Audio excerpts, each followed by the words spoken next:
Well, it's all action today, but I feel very strongly about this, so I wanted to go in on it.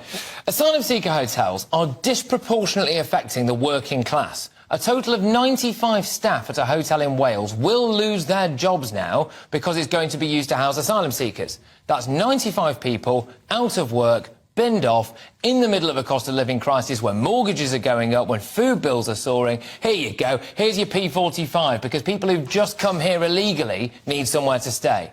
The Stradley Park Hotel in Llanelli, Carmarthenshire is set to house up to 241 asylum seekers. But just think about this. Think about how many jobs have been lost to make way for these people. The latest count revealed that there were 363 asylum seeker hotels in England, 20 in Northern Ireland, 10 in Scotland, and now 3 in Wales. These figures are from March, so the number will probably have risen. But if that's 396 hotels, let's say they each have 50 staff. Some will have more than that. A Holiday Inn, for example, in Maidenhead closed. That had leisure facilities and a gym, so they will have had way more staff. But let's just say each has 50 staff. That's 19,800 people out of work. But these aren't the only people losing money, are they? Weddings at these hotels have been cancelled. That impacts local caterers, florists, etc.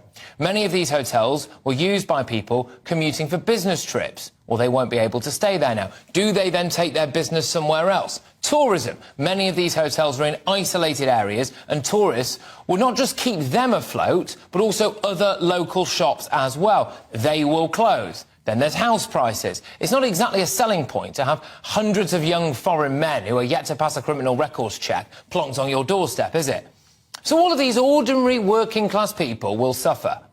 The next time somebody calls you a racist for saying that you oppose asylum seeker hotels in your town, just ask them this. Why do they prefer illegal immigrants over the working class? I saw a collection at a local church recently for the people at a migrant hotel. Where's the whip around for those who've just lost their jobs to somebody who's just paid people smugglers around £10,000 in cash to come and game the system? The left are very quiet about this, aren't they? Labour, the party of the working class and all that. Well, the reality is that British people are being deliberately plunged into poverty so we can give illegal migrants a better life. These people are given free accommodation and food, whilst Brits, well, they're given nothing, are they? They're not going to be able to afford to keep their house or to do the weekly shop at Tesco's. But who benefits?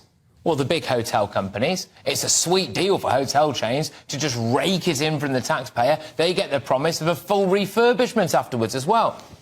Management and security firms, they benefit. This is according to reports. Serco provides some 109 hotels in England. That's according to a High Court judgment from December 2022, mostly in the Midlands, the East and the North West. Mears Group is running 80 hotels in North East England, Scotland and Northern Ireland. According to its annual report, the company increased its annual revenue by 22% in 2021. Calder Conferences received £20.6 million in payments from the Home Office in 2021 to book hotels. That figure increased to £97 million in 2022.